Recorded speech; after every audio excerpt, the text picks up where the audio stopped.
Welcome to another episode of Talking College Football with JJ Kitchen. Of course, I'm your host, JJ Kitchen. We're in for another episode.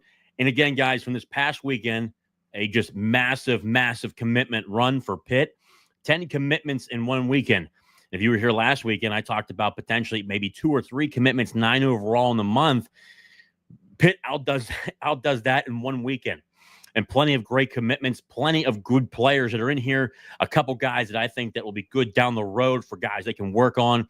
I think can be really good football players.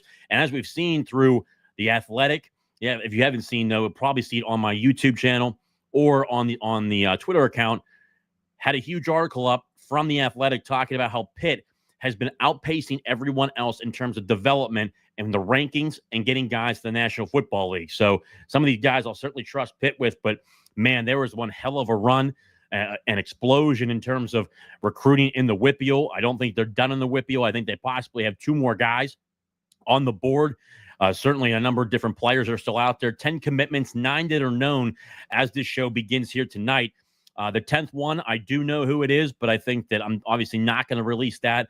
Certainly would not ruin someone else's commitment and overall announcement to any team across the country. So I know who all 10 are. We do have 9 that are out there. The 10th one is a damn good football player, and you guys will be certainly happy whenever that commitment does come out. Will certainly be a really good player and a guy that I think has the potential to play year 1 or year 2 at the University of Pittsburgh, and we'll certainly go over that. Obviously, down below, guys, make sure you hit the like button, subscribe, and I'm going to go through each and every one of these players. I think that we'll certainly have a number of comments coming in here tonight. If you haven't done so, hit the subscribe button, like button, and also the super chat button down below if you want to get your question up on the screen here tonight. I think there'll be certainly plenty of dialogue back and forth as we go through all the players who committed this past weekend that are known, the 9 of the 10, and they're committed out, that they're currently out there on X. We'll talk about each one of them. If you want your question up on the screen, hit the super chat button down below and make a small donation to the podcast, and we will certainly get it up on there. Jacob Schrader, my man. JJ, what's up, brother? Jake, appreciate you being on here, brother. As always supportive, as you can always imagine.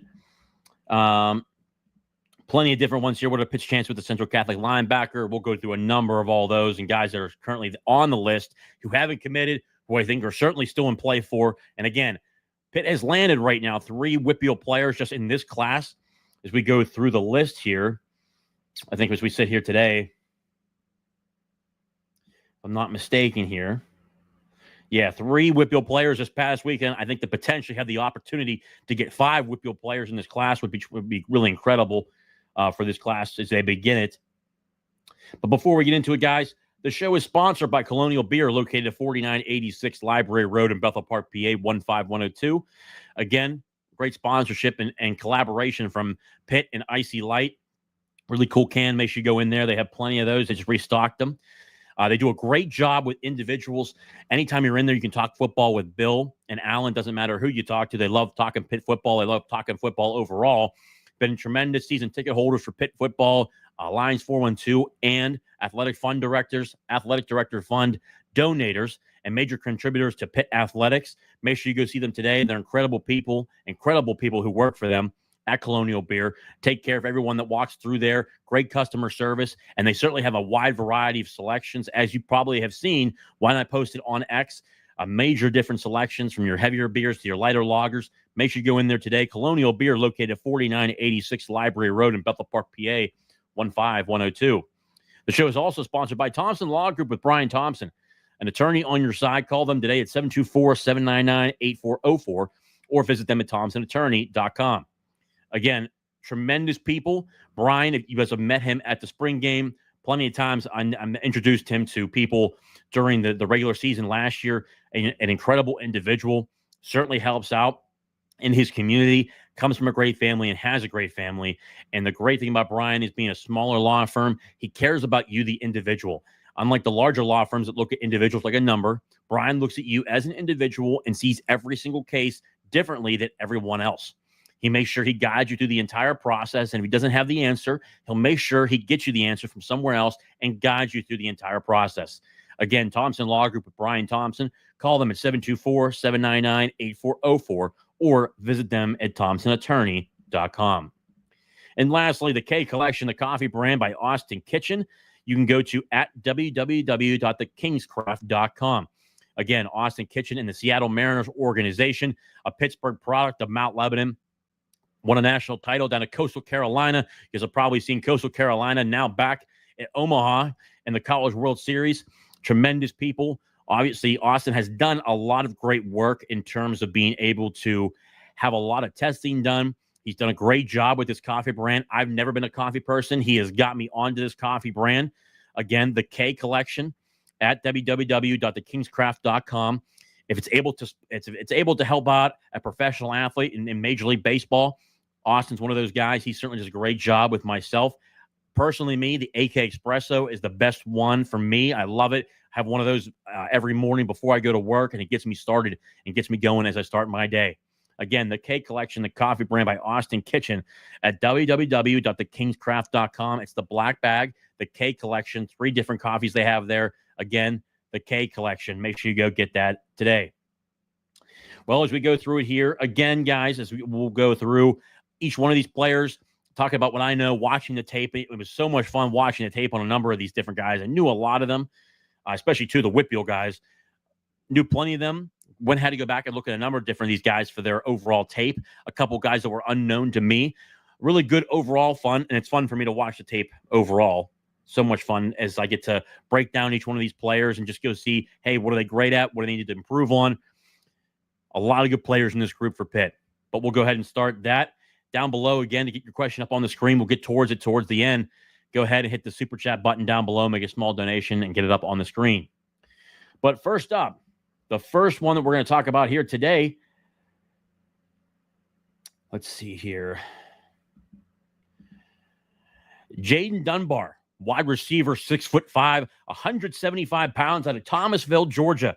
Again, coming at anybody you can get out of Georgia is always good, but this was a really special one for Pitt, one that I heard about a couple weeks ago, was going to have a visit to the University of Georgia, ends up declining that visit, goes to Pitt here this weekend and commits to Pitt. Always good for Pitt to beat out anytime, which is a rarity, what we've seen, to beat out Georgia. One, making sure that they're taking care of Jaden Dunar, but a guy that's 6'5", 175 pounds. And we look here at his offer sheet here. 4-star wide receiver, beat out Georgia. Also had offers from Auburn, Florida, Florida State, Kansas State, Missouri, WVU, and you'll hear that name a lot throughout this entire thing. We've beaten out West Virginia for a number of these players, so it's always good to beat your rival and beat them out. Michigan State and others. The one thing I like about Jaden, again, great size. He's able to extend the field. He'll be a guy that plays on the outside at the wide receiver position for Pitt, a guy that can really go up and get the football. Tremendous hands. He's able to go up there, snag it at the point of attack, at the top point where he's able to get the football. The one thing that he'll be a lot better at when he gets here to Pitt and works with J.J. Laster, the wide receiver coach, route running. When you get to the college football ranks in the Power 4, being able to maneuver and get those abilities where you're able to route run. He certainly has the speed. He has the size. He'll certainly be a great attribute on the outside, especially in this exciting offense with Cade Bell being able to go up-tempo, move the football around. He's one of those guys, and we've talked about this from a number of different standpoints at the wide receiver position.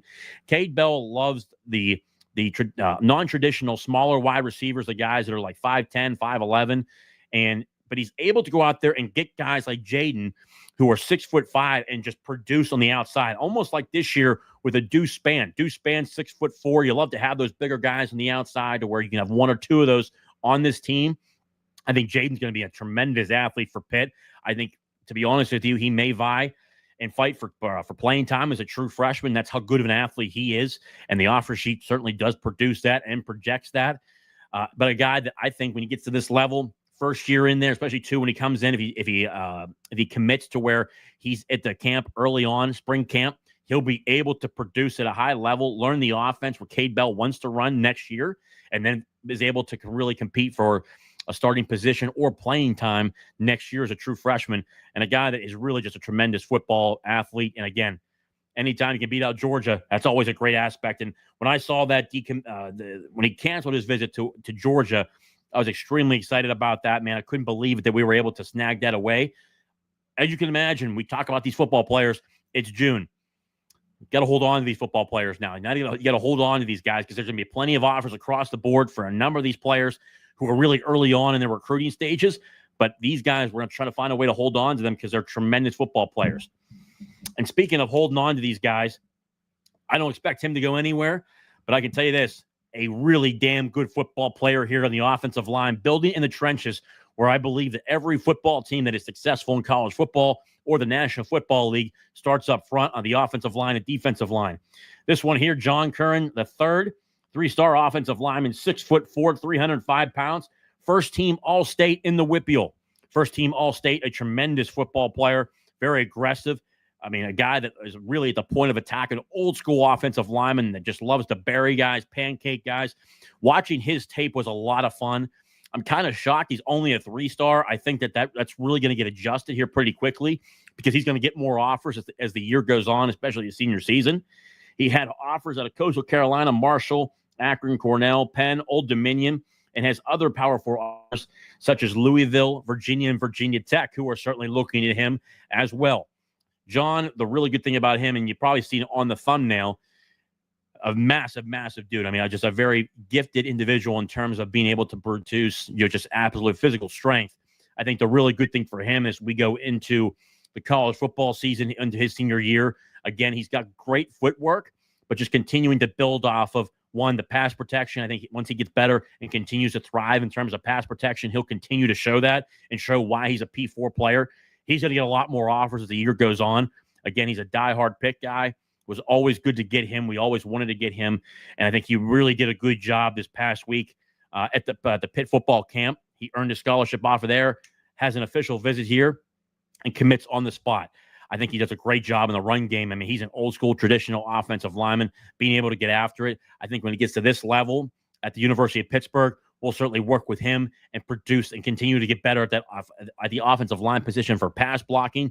But he continued to show at the spring camp this past week how he's able to adapt and adapt to learning and adapt to coaching, to where he gets really damn good and physical in terms of passing attack. So his pass blocking, one of those things that we can get better at. But again, a guy who's a bruiser, extremely gifted physically. I think he's going to be a damn good football player for Pitt down the road. And a guy that's a diehard Pitt guy. Anytime you can get one of those guys in here, that's always a really good thing, and why it's so important. Let's see here. And again, it's so good where you have a guy like this year in this class. Shep Turk comes in from Thomas Jefferson, TJ. Anytime you can get a guy out of TJ, that's always incredible. Anytime you get a guy out of Pine Richland, that's incredible. It's almost like a factory of guys. Pine Richland, North Allegheny, Central Catholic, Aliquippa, Clareton. Anytime you can get players out of there who developed at a high level by the great coaching, and in the WPIAL, high school coaching in the WPIAL has been tremendous. And at those schools specifically, especially North Allegheny with Art Walker Jr., you got Pine Richland. I mean, just a number of these schools, Mount Lebanon, a number of these institutions where you just say, hey, these guys are just performing at a high level. And again, Aliquippa has always put out tremendous NFL talent. Clareton's always put out tremendous NFL talent. Jeanette's done a good job of doing that. McKeesport, especially as of late, has done a really good job at that as well. Always fun to watch those guys. Next up, this was the massive one because, you look at Rustin Layman, a 6'4" defensive end, 230 pounds, WPIAL out of Peters Township. I think going into this weekend, I would really put Pitt in not in the driver's seat, but they were really behind. I think that when you look at a school like Peters Township, where we've gotten great players out of there before, Peters, Donovan McMillan left Peters Township, went to Florida for 2 years, comes back to Pitt, ends up going to the NFL. Just out of this year, was certainly a tremendous player at Pitt at the safety position. Rustin had, again, 4-star defensive end, 6'4", 230 pounds. Offers of Indiana, Rutgers, Iowa, Missouri, Penn State, West Virginia, UCLA, Oklahoma, and Michigan State. And again, he had numerous other offers. The guy could have gone anywhere he wanted to go. Certainly has a great football tape. You watch this tape, again, very physical at the point of attack, strong and very aggressive and physical hands. You love to see at the defensive end position, one, you're working with against offensive linemen, offensive tackles who are truly gifted, especially in the WPIAL. Watching him perform was a lot of fun. Again, he gets to the college level, he'll be able to add even more size. I think that's going to be the next thing for him, is to build on to that size, and that's really any high school prospect. But Rustin Layman, man, this was one that I wanted badly. I think his tape truly shows it. The offer sheet truly shows it as well. Anytime you can beat out any of these schools, I think really, you look at a number of these schools. Rutgers was pushing really hard. Greg Schiano out of Rutgers was pushing hard. West Virginia was pushing hard. Penn State was pushing hard. Michigan State really wanted to get him on campus as the month of June went on. That was another one. Rutgers wanted him to visit. And let's see here, one more. Oklahoma. Oklahoma was another school that came in really aggressively and wanted to get him on campus. And you can imagine Brent Venables down there. Again, another defensive guru guy, like a lot like a Pat Narduzzi. But the one thing you look at Pitt, again, we talk about it before. Pat Narduzzi does a great job of developing defensive talent. And you watch it through any of these years, especially the Charlie Partridge years, where you watch a lot of these guys where they come into Pitt, play here for about 3 or 4 years, and they're off to the NFL. And numerous names across the board. Jalen Twyman, Rashad Weaver, Kalijah Cansey, Patrick Jones. I mean, the list goes on and on and on throughout the years. And Juan Price, another name that was out there. You look at a lot of these guys from the Pat Narduzzi era at the defensive line position, they do a hell of a job. So this was a really big one. I thought going into this weekend, we did not have the lead here. Pitt did a hell of a job, and I talked to numerous people on the South Side. I mean, shout out to Tim Doust, to Pat Narduzzi, just a first class in terms of bringing these guys in. And Rustin talked about how Pitt truly showed that they truly wanted him, and that was a massive factor. And really got to sit down, have those conversations, talked about why he would be so disruptive in this Pitt defensive line, how he can really perform, go to that next level, even potentially the National Football League. Again, a guy that I think has really a high potential and a high volume where he's able to produce at a high level. I wanted this kid so bad. That's why when I saw this come out, I heard a lot of conversation on the South Side that he was was projecting to commit to Pitt. I was extremely excited. This guy is going to be a tremendous football player. And again, anytime you can get out of the WPIAL, that's great. So that's 2 WPIAL players right there. But here comes the third WPIAL recruit. And again, in the trenches, the Pitt overall did a great job of getting these guys in the trenches and again establishing it. Lincoln Hoke, defensive tackle, 6'2", 260 pounds, WPIAL out of North Allegheny. Anytime you can get a football player out of North Allegheny, Art Walker Jr., it's a football factory. And Lincoln Hoke is the son of former Pittsburgh Steeler Chris Hoke, tremendous football player. Chris Hoke, his father, played at BYU, was a tremendous football player at BYU, went to the National Football League, took home a couple Super Bowl titles. Again, a football family. Lincoln Hoke has really progressed as the years have gone on. And again, this is going to be a guy that attributes more offers as the year goes on. His offer sheet coming into this, we beat out, and West Virginia was pushing really hard for him. Rich Rod down at West Virginia in Morgantown was pushing hard for him. We beat out West Virginia, which is really, really good overall. And then he also had offers from Michigan State, Kent State, Sacramento State, Cornell, James Madison, and others. I think that this is a kid who, just like his dad, is just a football diehard guy. Again, I think he's very physical at the point of attack. Not the fastest guy in the world, but a guy that is really productive in the trenches. I think as the time goes on, he can become that next great defensive tackle. We saw a guy like Sean Fitzsimmons come in here and produce at a high level. I think Lincoln Hoke can be one of those guys and even be that guy down the road who produces at a high level for being able to attack the quarterback and really get after the quarterback. Again, this guy, I think, is just a diehard football kid, comes from a great family. Chris Hoke, tremendous individual. I think that you watch this kid, man, loves football, very aggressive. And as we watch him get to this next level, he's 260 pounds right now. I expect him to add on 20 to 30 more pounds there to get him up to that 280, 290 pounds and be really aggressive at that defensive tackle position. Extremely excited about this one. This was another one that I wanted. I think he's very undervalued. I think he's going to get a lot more scholarship offers as the years go on and his senior season comes up. And a number of these guys are going to look like that too. John Curran, the third, I think he's going to get a number of offers. I think Pitt holds on to him, though. Lincoln Hoke will be one that we look to hold on to as well. And again, we go through this a number of times, year after year after year. It's June. Signing days in December. A lot goes on in between those months. Pitt will certainly be recruiting its commitments from beginning to end here, to say the least. Next up, KenShre McCrae, wide receiver, 6 foot, 184 pounds, out of the great state of Florida, Clearwater, Florida, to mention that. Again, 6 foot, 184 pounds. Had offers. Again, this is another great offer sheet. Iowa State, Louisville, again, beat out West Virginia. Ole Miss and wide receivers are tremendous down there, especially with Lane Kiffin. So Lane Kiffin at Ole Miss, Kansas State, UCF, Wisconsin, and others. Again, this is another wide receiver, more to the traditional Cade Bell aspect. Wide receiver at 6 foot. He's 184 pounds now. By the time he gets to Pitt and really works into our system here and works in the Pitt Ironworks, he's a guy that'll probably be up towards 195, 200 pounds. He'll be able to add on more weight, add on more muscle. A guy, again, has great speed, as you can imagine. What they look for in a guy like this, more speed. They love speed on the outside. Again, when you get with J.J. Laster, you'll be able to work with the route running, understand the concepts of this offense at the college level. That's where every wide receiver has to learn, to where it's less thinking, more doing, to where they're able to play at a high-paced, high-fast level. But the guy has speed. Once he learns the offense, he'll play at a truly traditional speed where he's able to just fly around and make plays. I think he'll be a great attribute of this team.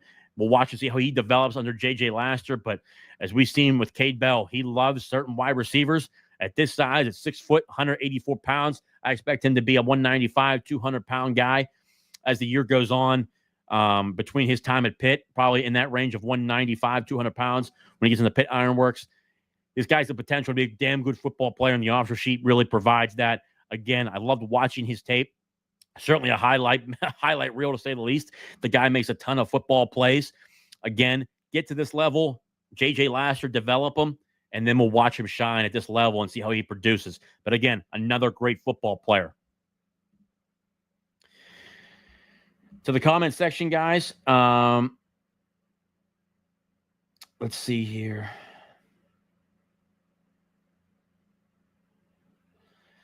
I know I see the comments coming in. Again, we'll get to the super chats here in a second. Just let me go through the rest of these football players. We'll talk about it. We're getting to that point. Guys that are joining in right now, we're over 300 people. Make sure you like and subscribe. Head over, if you're over on X, head over to YouTube. Hit the like button, subscribe. Make sure if you want to get your comment right up on the screen, make sure you hit the super chat button down below.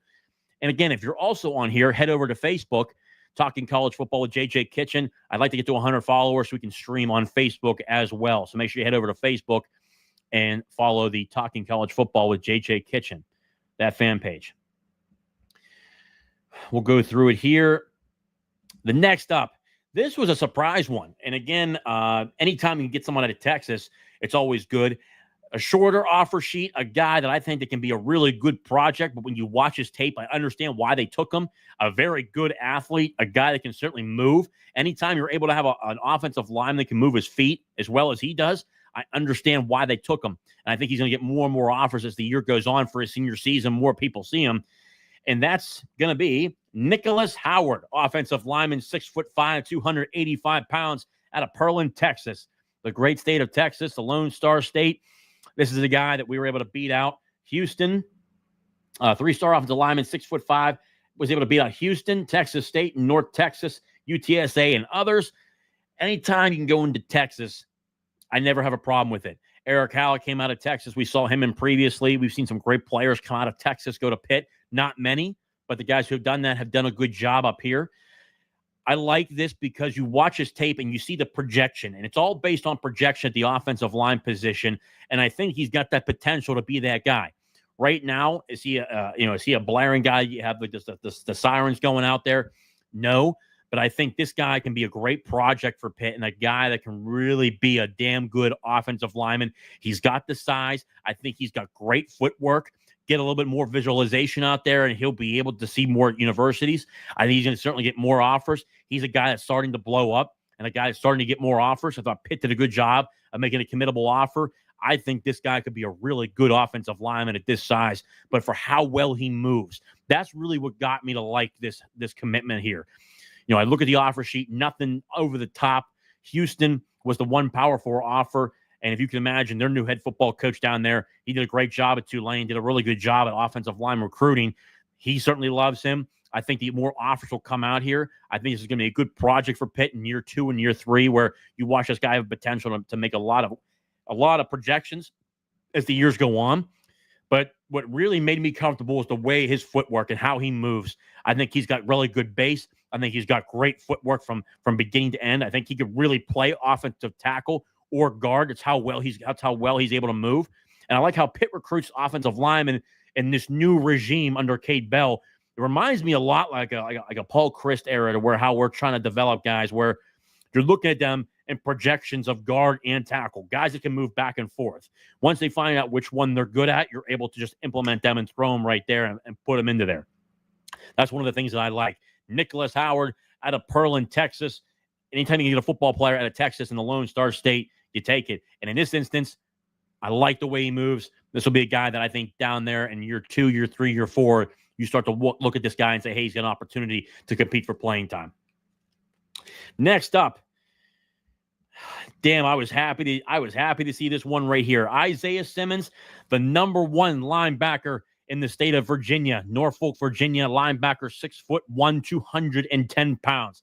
Was happy to see this. And again, guys, Ryan Manilak, the hiring of Ryan Manilak continues to show it. Multiple All-Americans, multiple guys drafted. Again, we talked about Servassier Dennis. We talked about the Brandon Georges of the world. But now you've got guys, and you look at this linebacker room right now with a guy like an All-American returning, Kyle Lewis. He'll play this year, or he'll head off to the National Football League. He'll be a day 1, day 2 pick. More than likely, I think, with the linebacker position, day 2 pick in that second or third round. He produces at a high level again with his size and his speed, being able to cover at the linebacker position, but even play in terms of that front 7, where you're able to have a lot of penetration up front, but being able to cover as well in the National Football League. That will really, really play well at that level. But we've seen the linebacker room under Ryan Manilak really just take off, which we didn't see under Rob Harley. I think the linebacker room was kind of being delayed, where you thought about a Pat Narduzzi defense, and you're saying, hey, where are the linebackers at? Now under Ryan Manilak, you're getting guys like Servassier Dennis, Brandon George, Kyle Lewis, Rasheem Biles, Cameron Lindsay, and other guy, Braylon Lovelace, who's going to be a starter this year. You look at overall that room and how it's producing. I'm forgetting one more name that's back there. I can't believe I'm forgetting it. He's got a great chance to start this year too, battling at the middle linebacker position. Jeremiah Marcelin.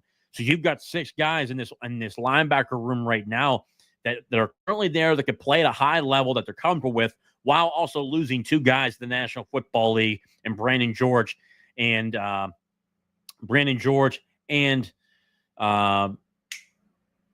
Servassier Dennis. Again, 2 guys that you're certainly going to miss. Servassier Dennis from a couple of years ago, Brandon George from this past year. But you look at this room right now, you've got 6 guys that can play at a high level at the linebacker position. Isaiah Simmons will be the next one of those guys. And I think he just fits exactly what Ryan Manilak wants to do in this defense at the linebacker position. Again, 3-star linebacker. A couple services had him as a 4-star linebacker. I expect him to be a consensus 4-star linebacker by the middle or the beginning of his senior year from anyone that I've talked to at Rivals, or even 247 from the couple people I know from there. They said his projections off the roof. He'll be a consensus 4-star. And you have it here out of Norfolk, Virginia. Again, number 1 linebacker in Virginia. Again, we beat out West Virginia. Virginia Tech, Virginia. So a guy that's number 1 linebacker in Virginia had offers from West Virginia, and Virginia Tech. Anytime you can go into Virginia and take a guy like that, where Virginia Tech and Virginia can't close it, you damn well take it. Virginia, Michigan. Now that Michigan was another big offer, they're trying to still get involved. They're still going to recruit him till the end of time. I can tell you that. Same thing with Virginia Tech and Virginia. Syracuse, Georgia Tech, Duke, and others. This is a great linebacker at 6'1", 210 pounds. I think Pitt will really work with him in the Pitt Ironworks to get him up really to that 220, 225 pounds at 6'1". Again, this guy can run. And I think once he learns this Pitt defense, he comes in here for a couple of years, learns this Pitt defense, I think he can really jump on board and have that aspect where he's able to jump in there and fill into that next 2 deep to where he can produce at a high level and play with less thinking, more attributes to where he's able to just react. Anytime a player is able to react and not think, they're that much better of an athlete, that much better of a football player. And I think this guy can really produce, once he gets into this defense, being able to cover guys in this 4-3 scheme with Pat Narduzzi, quarter-style defense. He'll be able to produce at a high level. But again, guys, out of Norfolk, Virginia, number 1 linebacker in Virginia, you certainly take it.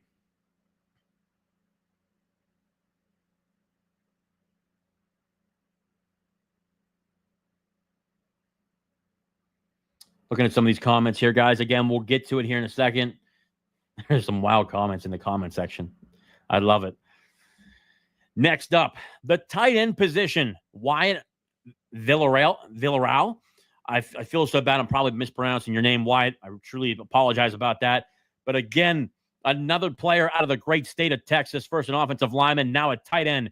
Wyatt, tight end, 6'5", 220 pounds, out of Salina, Texas. Again, 3-star tight end, had offers out of Cal, Arizona State, Arizona, Oregon State, South Florida, and others. This one, and if you look over time at the tight end position for Pitt, it has not done well. Besides 2 guys, in my opinion, well, really 3 guys under the Pat Narduzzi era. Scott Orndorff in 2015, 2016, a guy that produced at a high level. Scott Orndorff, Lucas Krull, and Gavin Bartholomew, really the 3 tight ends who have produced at a high level. This guy right here, you can get a tight end at 6'5", 220 pounds, and he runs really well. That's great. I think once you get him in this offense, being able to work with him more of where they're able to pass. They did a lot of passing down in his division of Texas, but not a lot of catches, not a lot of targets overall because they had so much talent on his football team. I think you can start getting him into the system, playing just tight end, working routes, understanding route concepts of how to get to that second level, being able to catch the football on a consistent basis. This guy, I think, can be really, really, really good. And that's saying something for a guy like Lucas Krull, who struggled at Florida, comes to Pitt, works with Mark Whipple and that great offense we had here, in 2021 and 2020. He took off, his career took off, and now he's playing with the Denver Broncos as a starting tight end for the Denver Broncos. So I think this guy could potentially be one of those guys. You love seeing a guy at the tight end position, 6'5", 220. Hard to find those guys in the high school range sometimes because they're throwing the football more to the wide receivers and the running backs. Again, the projection looks good, but we'll watch and see how he does with Jacob Bronowski. Jacob Bronowski did a good job last year being able to work with the tight ends. Jake Overman will be the starter this year. I think they did a good job developing him. He was supposed to be just a blocking tight end, was a damn good receiving tight end. For Jake Overman was last year to go with Gavin Bartholomew. I thought Gavin Bartholomew was underused last year with Pitt. That wasn't fun to watch, I can tell you that. I think Jake Overman will be more of a pass weapon as we go into this year. Wyatt will certainly be a guy that projects to be a weapon down the field at 6'5", 220 pounds. Again, anytime you can get a guy out of the great state of Texas, the Lone Star State, you take it. And for the last guy, this was a surprise one here today. Didn't even know he was there, to be quite honest with you, until someone mentioned that he committed here this afternoon. Mike Vanderort. I hope I'm pronouncing that right. I swear to God, I hope I am. Decommitted from Toledo and decommitted from Toledo and is now committed to Pitt. Offensive lineman, 6'7", 260 pounds, out of the great high school, St. Ignatius, out of Cleveland, Ohio. Again, this is a guy at 6'7". You love to see these mammoth individuals, a lot like a Jeff Percy that we picked up from the University of Michigan, transferred in from Michigan, will play tackle, has certainly earned that spot. It sounds like at the left tackle position, with Kendall Stanley really competing there at the left tackle position and the guard position. This is a guy that certainly has size. I think we can work more with his footwork, being able to really adjust that area of his footwork. He's still very aggressive. I think this will be a good project for Pitt. I think he projects down the road in probably year 3. You probably see him produce and get up to that level to where he's able to have a really good opportunity to play on the offensive line. But again, anytime you can have a guy with this type of size and any type of guy that you can really find out of the Ohio area, but also St. Ignatius. St. Ignatius has had a tremendous level of football players out of there. Projections to the offensive line is always difficult. I think this will be more of a project for Pitt. I think he could be that guy really in year 3. The end of year 2, you'll probably start hearing his name. Year 3, you'll probably start seeing him being able to have an opportunity to hit the 2 deep and really have an opportunity to play at this level. And that's our 9 commitments. Obviously, for people that are probably asking in the comments section, yes, there is one more commit. We know who that is. I will tell you this. It is on the offensive side of the football, and it's a damn good football player. Damn good football player, to say the least, and I'm excited about him. We're probably expecting, from what I was told, his commitment later on this week, probably midweek. I would think probably Wednesday. I think that sounds like a good time period. Wednesday, we'll probably hear from him. Damn good football player. across the board has offers from, you can name it. I mean, across the Big Ten, SEC, and the ACC, a couple offers from the Big 12. He's a guy that will certainly produce at any school he goes to, but from our understanding, he'll probably announce later on this week when it comes to a commitment and time period. So we'll find out later on. All right, going into the comment section here. I appreciate you guys letting me go through the monologue there. 35 minutes of talking about Pitt football commitments. I think from the tape that I watched, a lot of these guys, they're just a lot of projection based. You still like a lot of things that they do individually. And I think as the week goes on, I'm going to try to work with a number of different guys I've already contacted, a number of these guys, and had a great conversation with them. We will have them on the podcast, have an interview with each one of them. I think the first couple guys that I would like to do is the homegrown individuals, the WPIAL players. We certainly had a number of guys on from the WPIAL, but John Curran, Rustin Layman, Lincoln Hoke, would love to get them on for an interview because they are WPIAL guys. I've got a soft spot for myself for homegrown WPIAL players, man. Anytime we can get a hometown hero from the Pittsburgh area to go to Pitt, that's a win, man. I love getting guys from the WPIAL because they grow up here. A lot of them are Pitt fans. A lot of them are just tough individuals. And when you get a guy from Pittsburgh, you're getting a guy who doesn't bitch and complain. He's just physically gifted, tough, and a guy that's hard-nosed. That's why I'm happy to get these guys. And, man, am I pumped to get John Curran III, Lincoln Hoke, and Rustin Layman. So we're going to work to get those guys on the podcast for interviews, and we'll get them on here. Maybe even do a live interview with a couple of them. Let's see here. The comment section. Again, guys, there's plenty of comments coming in here. We'll put some of these up on the screen here as they come in. If you do have a comment, you want to guarantee it gets up on the screen, the Super Chat button down below. Make sure you make a small donation to the pod, and we'll get it up there ASAP. You can jump the line. First up, smash the like button, subscribe, and join Alliance 412. Agree. Please join Alliance 412. Always fun. I'm an Alliance 412 member. A good recruiting weekend, 10 verbals, 9 revealed as of this post. I agree. There's 9 of them. I know the 10th one, you guys will find out during the week. It's a really good one. You'll really appreciate it. Pitt. What are Pitt's chances with Central Catholic linebacker? And you're probably thinking of Coulson Gaton. And let me tell you guys, man, Coulson Gaton, man, I truly want that kid to commit so badly because, one, people talk about the attributes as a football player. Man, I get that. And I'm even myself, you look at across the board, every single one of these football players come from great families. But this guy comes from a tremendous football family and great people. Aaron Gaton, his dad, is a tremendous individual. He comes from just 2 great parents, great family. Anytime you can get someone out of Central Catholic, that's great. But when you find good people, you always want that in your organization, whether it's in the professional league where I'm at, or if you go into college football or the National Football League, they look at it's almost like the values of what you're looking for in a football player and who you are and who you're getting as a person. And let me tell you something, Coulson Gaton is that guy. And he is a tremendous football player. How he's not a 4-star yet, I would think probably by early fall, you'll probably see him jump up to a 4-star. That's how good of a player he is. He's got offers from, you can name it, anywhere across the SEC, the Big Ten, the ACC. Tremendous athletes. And, there's a great relationship there with Ryan Manilak. And I think that just overall, they're great people. That's number one. I think that's just my biggest thing with them. Tremendous people. 2, he's a tremendous football player. I think he's gifted at the linebacker position. I think that when you look across the country, there's a number of reasons why when you see players like, for instance, Solomon DeShields was a tremendous athlete and linebacker here at Pitt.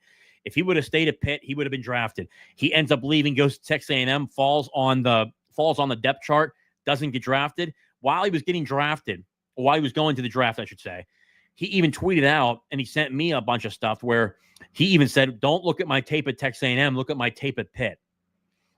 Guys in this system with Pitt, it's so aggressive. They do really well in this system because it's an attack-style defense, and you play at a high rate. You play at a high level, and it's not just 3 guys out there.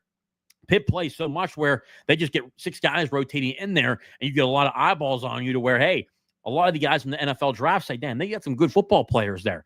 And you talk to a number of guys from out of my guys down in Florida who do a great job of developing talent. The amount of Pitt guys who have gone down to XPE Sports who are tremendous individuals down there, who do a great job. In my opinion, the best of the best around that have gone down there. Donovan McMillan was down there this past year. Quadri Olison went there.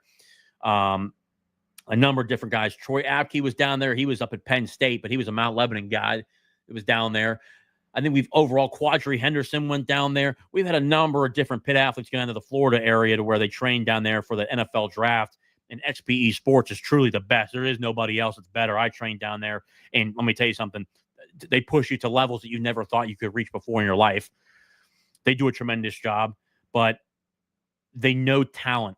And you look at the NFL draft picks and the NFL scouts, they know Pitt does a tremendous job on the defensive side of the football, especially in the DBs, linebackers now, and defensive linemen. It's a fact. I think in this style of defense, how aggressive we are, how much we blitz, we need guys that have speed at linebacker and who are physical. It's that simple. Those attributes, speed and physicality, you got to want to just hit people consistently, especially for how we stop the run. He is that guy. Coulson Gaton is that guy. And Pitt will certainly continue to just put the pedal to the throttle to where they're able to go after a guy like this. I think right now, to Adam, to answer your point, I think our chances are very high. They certainly made a lasting impression on Coulson, on his family, top notch. You guys probably saw the tweet from Aaron, his dad, who, again, tremendous individual, posted just top notch in first class out of Pat Narduzzi and Ryan Manilak. I think Pitt's in about as great of a position as it can be. Again, like any other player picking a school, it's a hard decision. I call it the 50-year decision. When you go to a place like Pitt, it's not a 5-year decision. It's not a 4-year decision. It's not a 1-year decision. It's a 40, 50-year decision where you are in a fraternity for life, especially the education that we provide. It's something that is just untapped. It's untapped, to say the least. And I think, again, he would be a tremendous football player here. I'm telling you right now, and I don't care if he goes to Pitt or goes anywhere else. I truly think he's that type of guy that could play at the NFL level. His dad was a hell of an athlete. His dad played at Penn State. I mean, just comes from an athletic football family. Tremendous people from overall, man. I wish that kid the best no matter where he goes. I'll support him regardless. Just tremendous family, tremendous athlete. I certainly hope it's Pitt. I'd love to be on the North Shore and watching him play football, or down in Oakland when we maybe play in our own stadium down there. But I can tell you this, I would love to see this kid play at Pitt. He is a Pitt guy from everything that I know. And again, when people think of Pitt, they think of E.J. Borghetti. You think of guys like great offensive linemen, Bill Fralick, again, one of my favorite players of all time. You watch his tape, Bill Fralick, heck, went to was in college, received votes as a Heisman, as an offensive tackle. NFL guy. You think of guys at the linebacker position like Scott McKillop, H.B. Blades. I think he's next. Servassier Dennis. He's next in line to be one of those guys. Just the overall history of what Pitt has, he could be a stud. I'll just leave it at that. And again, to your point, we're in a great position right now. You can't put us in a better position than what we've done. I can tell you that. Jake, again, appreciate being on, brother. Always supportive. Kuran and Turk are going to maul guys. Adam, I agree. When you look at Kuran, and I call him Kuran, it might be Kuran. I'll have to hit him up. And again, if I'm pronouncing your name wrong, I apologize, brother. John, I'll just call him by John. John is going to be a very physical specimen. And if you've watched him, man, and you watch his tape, I'm just very confused on, and again, what do I know to the point where people will certainly have their gripes of how I grade players. But you watch his tape. I don't understand why he's not received more offers. I think he is going to receive more now. A lot like Jacob Thomas. I said the same thing to you guys before. Jacob Thomas, the 2027 wide receiver, that was a four-star commitment for Pitt in the 2027 class at wide receiver. He barely had any offers. He's now got 23 offers. He's got Georgia, Miami, Florida State. Everybody came on board after Pitt offered. I think John's going to get a lot more offers. I don't believe he'll go anywhere else. He's a diehard Pitt guy. A number of these guys are. Rustin is going to stay here at Pitt. At the end of the day, I'm shocked he doesn't have more offers. But then again, I really don't care at the same time because that just means it's good for us. We get to hold on to him. I think that's how good of a player he is. And then Chef Turk, we'll get him on the show here before he heads down to the Pitt facility, which I would imagine is probably 3 weeks here before he heads into July, where they head down to the Pitt facility. But a really good football player. PJM YACC, because the ACC is good. We got WPIAL guys and recruits with other powerful offers. What do the chronic complainers have to say about that? Katara, I could not even agree more. And again, I appreciate you always watching the show as well. Appreciate you guys on Facebook as well. Your husband's the man too. I appreciate his support. God, I love him.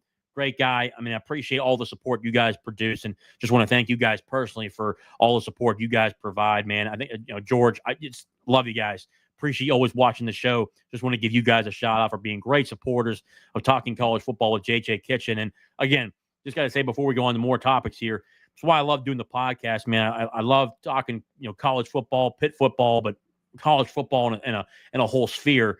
But, man, you get to meet some really damn good people, and Katara and George are certainly two great individuals who I appreciate you guys watching the show. Adam, you're always here. Just great people. So I just appreciate you guys overall. But, it's funny how they always complain. But when you look at the numbers, Pitt has done a really good job of recruiting WPIAL talent.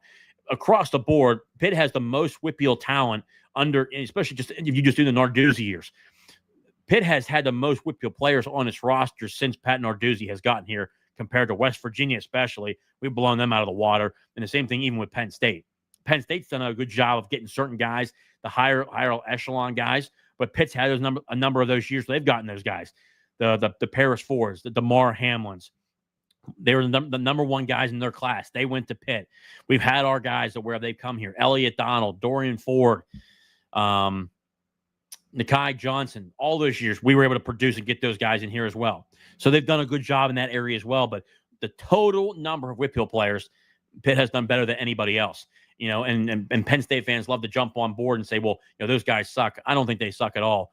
If that's how I'm not shocked that's how Penn State people view the WPIAL, but it's a shame.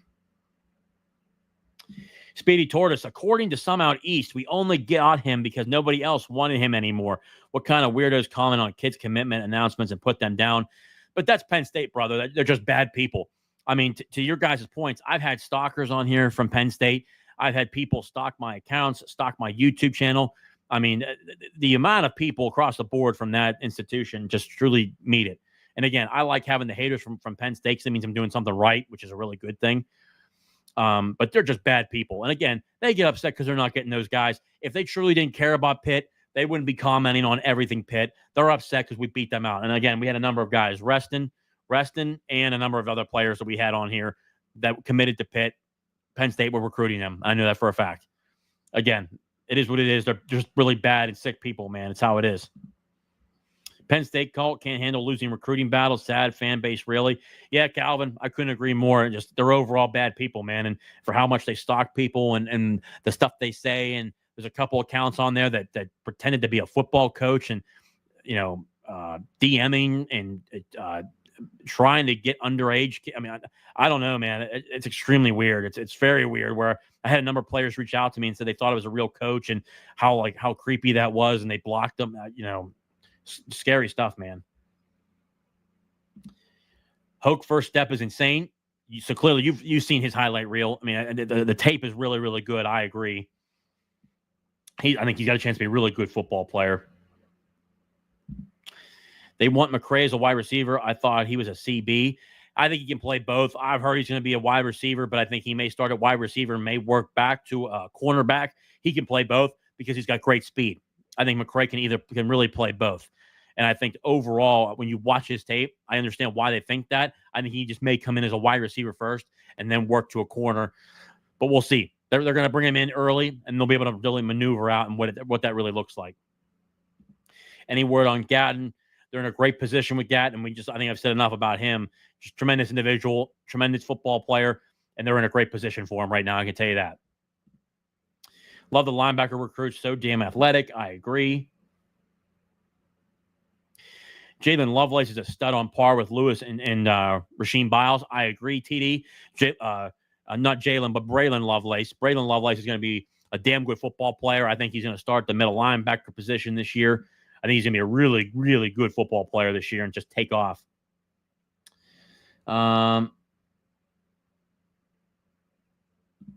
Any other big names scheduled to visit, chances of them landing them? Let's keep the train rolling. I think there's a number of big-time players that are still going to come in to these next couple of weeks. I'll be able to put a list more of those lists together for you. I think that there are still plenty of players out there. I actually had a list here, if I can go through it here, of guys that were on this visit that did not commit. Let me see here. I have it in my notes here. Let me look this up here real quick.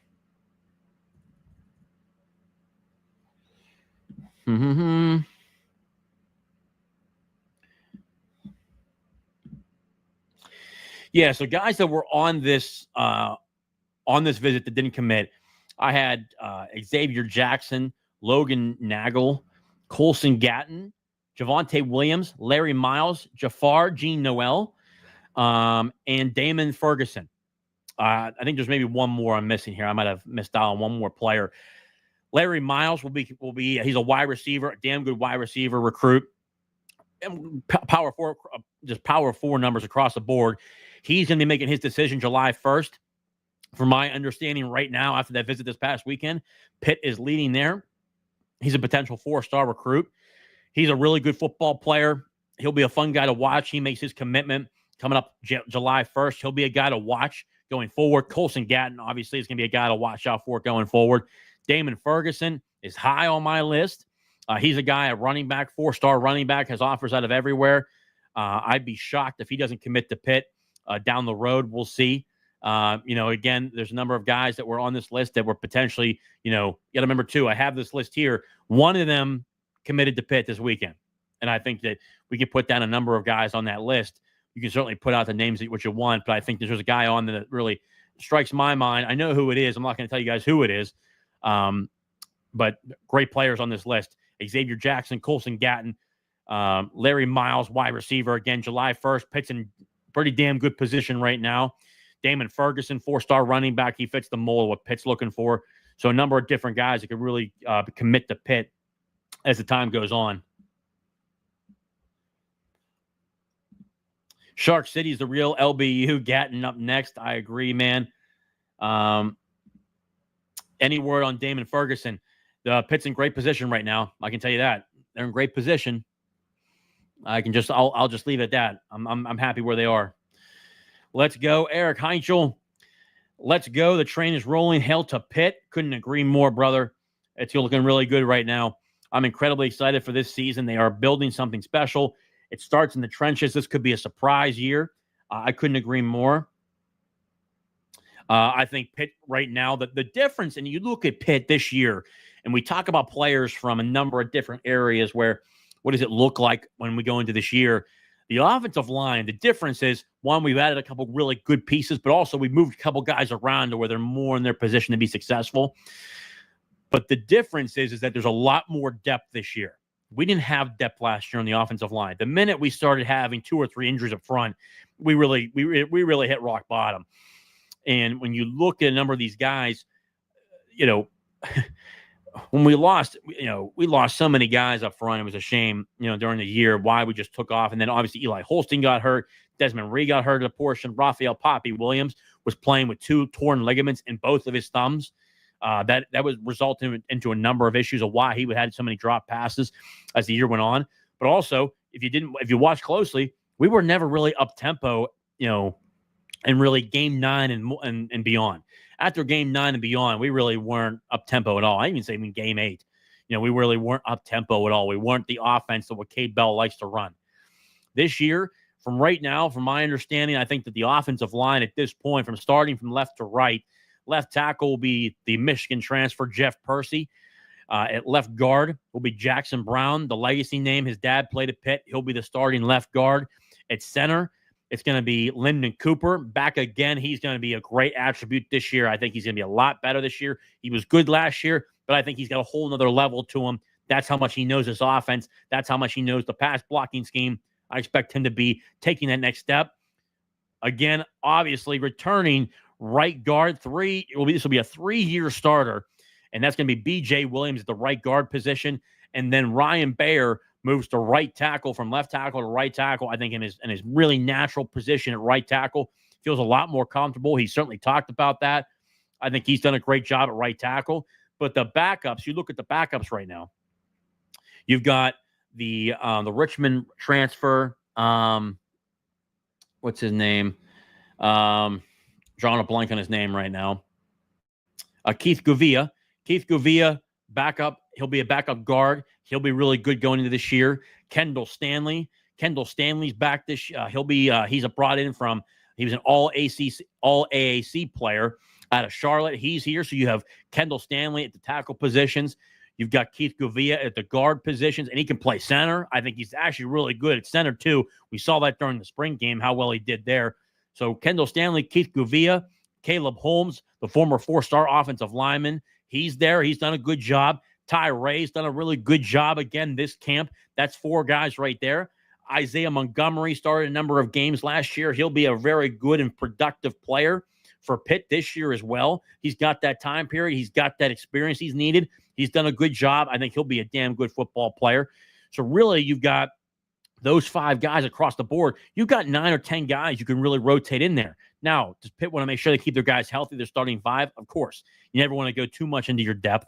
But Pitt has really they have a lot more depth this year, where last year you really had 5 guys up front, and it was all just pure hell from there. And again, Jackson Brown, it wasn't fair to him. He starts at right tackle, does actually a really good job up front for Nate Yarnell, and played against a day 1 pick at Clemson at defensive end.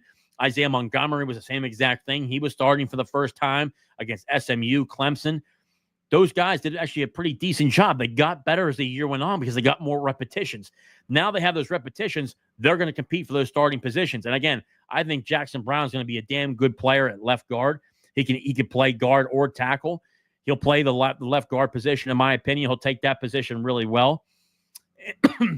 And I think Jeff Percy has come on board. He struggled early on, but I think he's done a much better job as the year went on and in terms of camp-wise at spring camp. He's done a really good job there. Brian Thompson with the $5 super chat. Thank you, sir. I know there's a question in here somewhere. There we go. When's the last time Pitt had this much success on the recruiting weekend, and which coaches should be credited the most? This is a great question. And again, Brian, thank you so much for the super chat. As always, guys, down below, to get your question up on the screen here to jump in front of all the questions we still have coming in here. Make sure you drop a donation to the podcast down below. We always appreciate it, and bring the super chat up. When's the last time Pitt had this much success on the recruiting weekend? Man, I would say this is probably on a stretch like this where Pitt had 14 commitments. I want to say it was like roughly 2021 or 2022. We had a huge stretch there where we had 14 commitments in one weekend. That was something that we've never seen before. I think so 2021 or 2022. The guys that really produced in this area, number 1 was Ryan Manilak. Ryan Manilak, again, I talked about this before, just did a hell of a job recruiting this weekend. Number 2 was Cade Bell, did a tremendous job with the offense, being able to bring in a number of these guys, especially the wide receiver room. J.J. Lasser certainly helped out with that room as well because he was on the road working with these guys. But really, Ryan Manilak, Cade Bell, again, Archie Collins out of Georgia. Archie Collins does a great job in Georgia, does a great job in Michigan, does a good job here in the WPIAL as well. And that really goes with a 1-2 punch with Corey Sanders. Corey Sanders in these schools consistently. Him, Cade Bell, and Archie Collins are running through these schools in terms of the WPIAL. They did a really good job, Archie Collins and Corey Sanders. And then also, too, look at a guy like Tim Dowse with Rustin Layman. Tim Dowse with Pat Narduzzi did a good job there bringing those guys in. They were the lead recruiters on that. Did a fantastic job of landing him, a 4-star defensive end. They did a really good job. And those were really the names that really popped up this weekend that really did a good job. And also, too, obviously, you got to put J.J. Lasser in there, a couple wide receiver recruits. He did a really good job with Cade Bell. Same thing with Lindsey Lamar. He did a good job with the running back room. And probably shouldn't have said that, but Lindsey Lamar did a really good job overall with the room, not just the running back room. Don't want to give out any names there. But he did a really good job overall. So, but the guys that led from the forefront, Ryan Manilak, number 1, Cade Bell, Archie Collins, Corey Sanders, man, those guys, just those 4 guys, they were just working their tails off. And Tim Doust with Rustin Layman. Guys did a hell of a job. And that's a great question from Brian Thompson. And again, thank you, sir, as always, for the super chat, as always. Again, we've got 580 people watching the show live right now. A really big show here tonight. It continues to climb. If you haven't done so, hit the like button and subscribe down below. Both of them are free. They're easy. They help out with the algorithm. Also, head over to Facebook and follow the Facebook account there, because then we'll be able to stream live on Facebook as well. Talking College Football with JJ Kitchen on Facebook. It's the Facebook page. Go over there real quick. Hit the follow button. We'll get over 100, and we'll be able to stream live on Facebook as well. So I really appreciate that. We're almost there to 100. I think we were 88 followers there, 88 likes or 88 followers, one or the other. So overall, appreciate the super chat there. So guys, we are an hour in. I don't see any more super chat buttons here, but man, a tidal wave of commitments this past weekend. I know, obviously, actually, I probably should go into this here. Heck, why not? It's a Sunday conversation. We can go a little bit past an hour. Who cares? We talked about the players, but one of the major news dumps that occurred over the weekend was, in fact, let me see here, the house settlement. The house settlement with the NCAA has finally been approved, and this is a massive factor, $20.5 million in revenue sharing. This has been a major, major thing this week. Let me see here if I can pull it up on my YouTube here.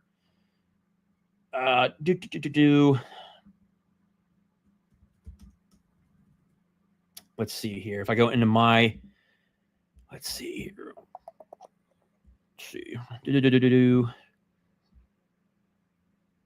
I had Alan Green stuff here.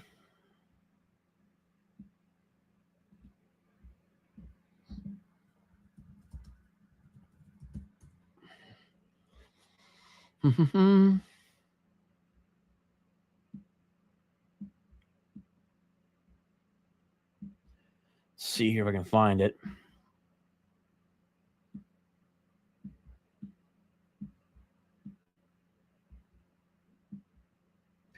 Here we go. I'm going to share my screen with you guys here. Here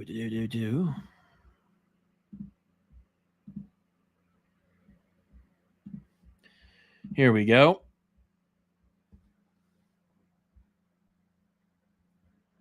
See if it moves open here.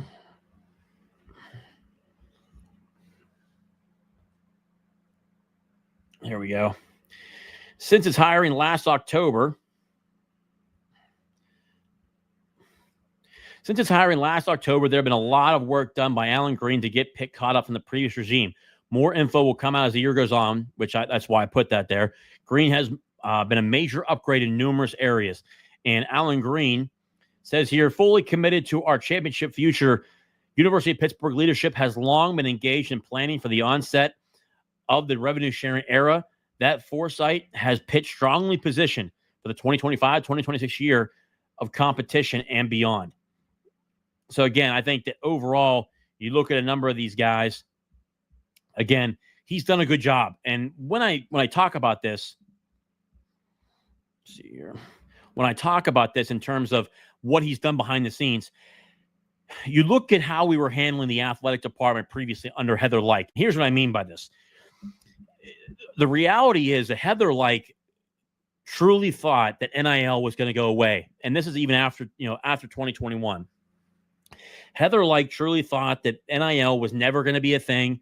And I think to an extent, Pat Narduzzi did too, which was dumb on his part as well. And he's, again, I love Deuce for a number of different things he does, but there's some things that just are just clueless.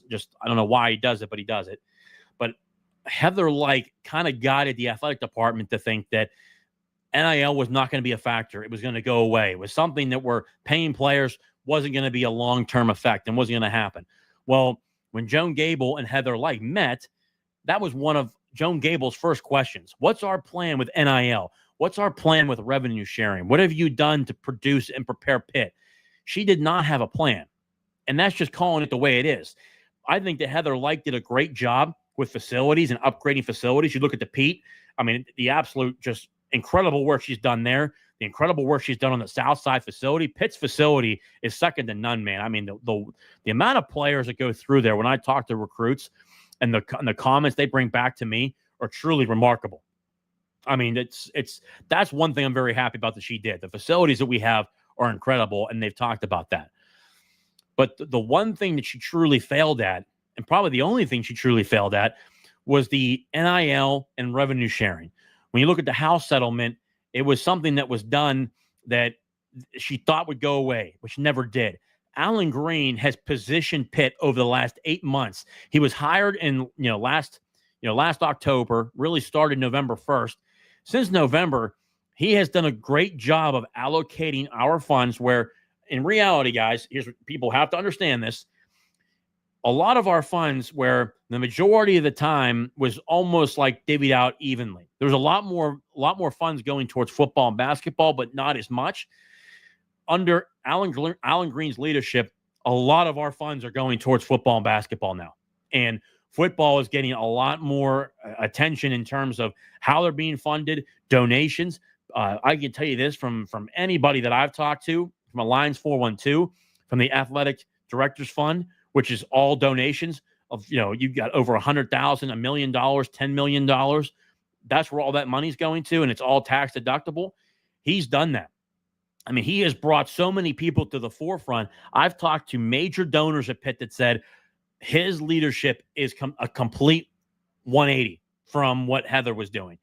They appreciated her work with the great stuff that she did with facilities, but there was a continuous lack of attention to lack of attention to NIL and revenue sharing. Any major donor that I've talked to says his vision with revenue sharing and raising money, business development has been through the roof. And he's brought on great people like Kyle Bruce, who comes in from Ole Miss.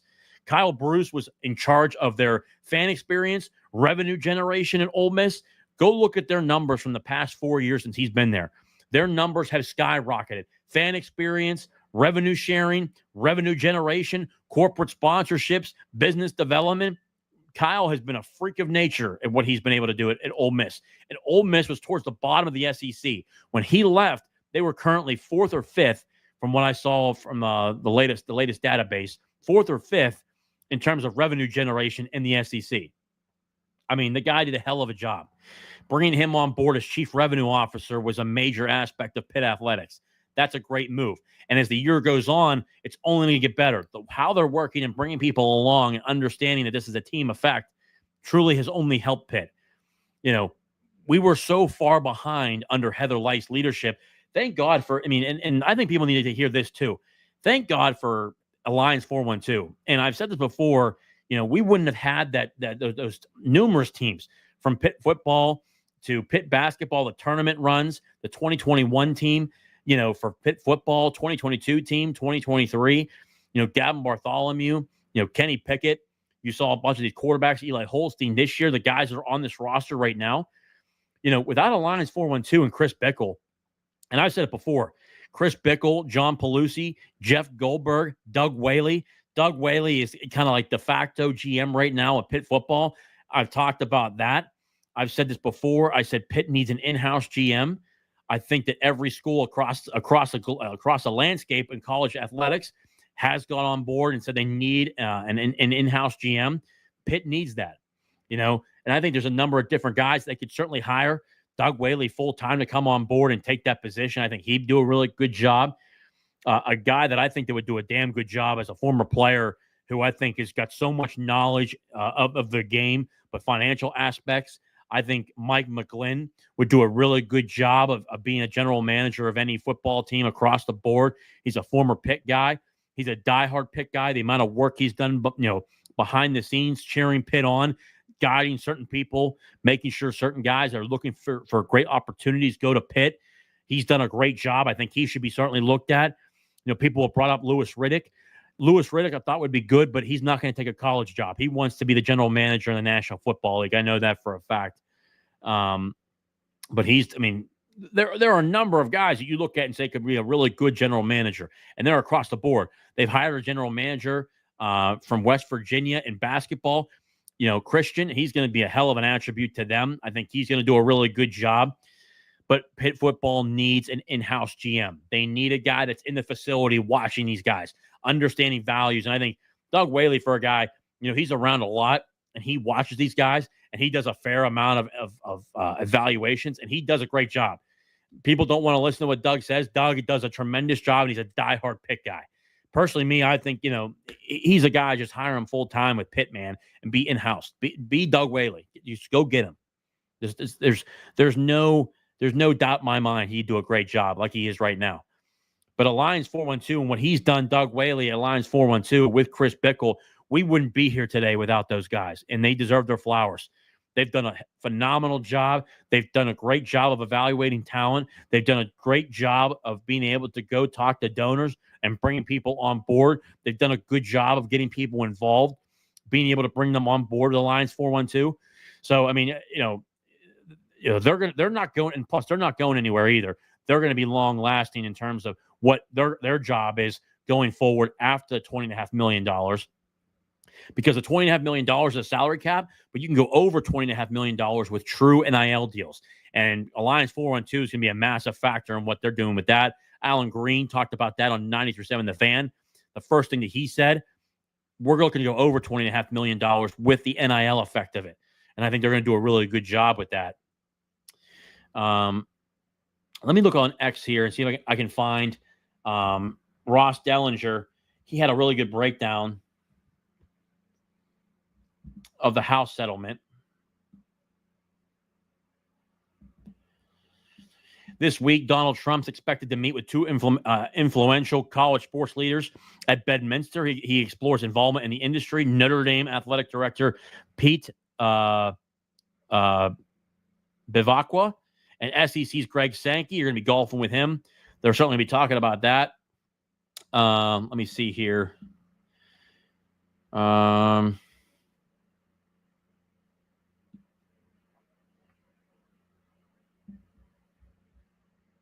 Power conference leaders are targeting MLB executive to be CEO of the newly enforced entity of college athletics commissions. Sources tell Yahoo Sports. Let's see here.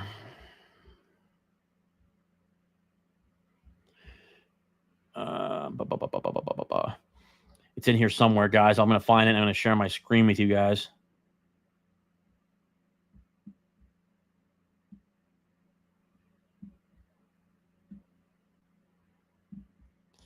Here we go. There's a whole thread here. We're going to start here. I'm going to share my screen with you guys here.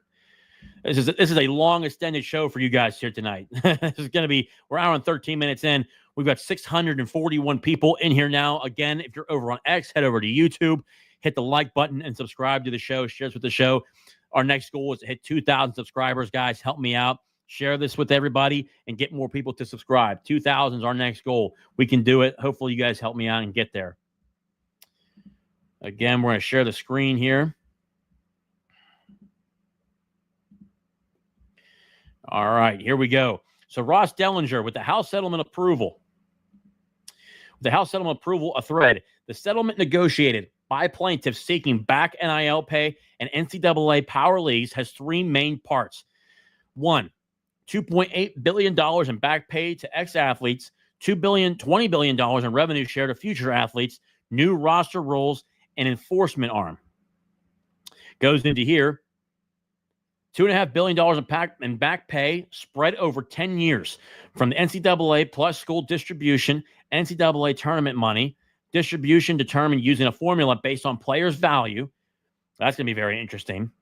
Distribution determined using a formula based on players' value. $2.3 billion goes to Power 4 football, men's basketball players, average of $120,000 a player over 10 years. Back payments begin soon. $20 billion in revenue sharing over 10 years. This is where things get really interesting. Schools must stay under the annual cap determined through average P4 revenue data. First year cap is $20.5 million per school with escalators to as high as $33 million per school in the cap by 2035. So in the next 10 years, they expect to go from $20.5 million to potentially $33 $33 million by 2035. I think it's pretty fair. Schools are not required to share revenue. They're not required to. Revenue sharing to start July 1st. Going further, more on future revenue share. Schools can distribute revenue at own discretion. Most plan to use back pay formula for distribution, 75-85% football, 10 to 15% men's basketball, 10 to 15% others. This is what I've heard what Pitt's going to do. I've heard Pitt's in the 80-85% range, and then with 80% there, 15% there, and then obviously about 5% to others. Title IX is not exempt, resulting in certain lawsuits. There'll probably be lawsuits there for sure, but I mean, at the end of the day, it is what it is. Revenue mostly shared by buying player NIL rights. In continuation, more on future revenue sharing. $2.5 million of Alston pay counts towards the cap, which is why many schools plan to curtail Alston pay. $2.5 million of the new scholarship money that a school adds counts towards the cap. Look for schools to add more scholarships to women's sports to balance the Title IX. Roster reconstruction. Schools permitted to scholarship full rosters under new limits. Roster limits change dramatically. In football, rosters is 105 from 85, so they're adding 20 more scholarships to football they can add in. Men's basketball is 15, which used to be 13, so adding 2 more scholarships. Baseball is 34. Used to be 11.7 scholarships. I know that very well. 34 scholarships now for baseball. Walk-ons still exist. Most schools will not scholarship full rosters, and I agree to that because they'll always have walk-ons in there. Enforcement arm. The cap management system plaintiffs P4 NCAA to police cap requiring regular school submissions. A clearinghouse, NIL Go, a Deloitte-run entity to approve non-school boosters, NIL deals with athletes. So what this means is this is a true arm and a true dealing of NIL deals. What it was supposed to be in the beginning until things completely went out of whack from just beginning to end. This truly hit that area where this became what it needed to be. This will be a true NIL aspect of it and a true NIL arm. NIL Go that's run by Deloitte and will go through a clearinghouse. Arbitration, neutral arbitrator to hear appeals. So this will be a real arm and a real evaluation of NIL going forward. Here's what's really interesting, too. Opting in and out. Schools have a choice to opt out of settlement terms, thus prohibiting them from sharing revenue. Many FCS and basketball playing leagues will have a mix of opt-outs and opt-ins. There is an ongoing debate on competition between P4 schools and those that opt out. If you're a P4 school and you opt out, I don't think you'd probably be in the P4 anymore, to be quite frank with you. I think you'd probably be opted out. Let's see here. A number of different comments here through here.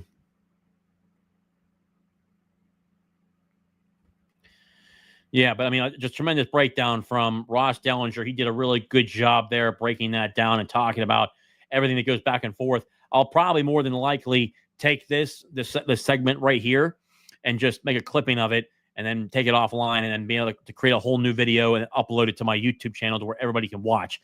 But this house settlement is a real thing, man. I mean, this is going to be a massive factor moving forward when you watch this from the initial onset. And I think when you look at this, the back pay is a major thing that each school is going to have to provide.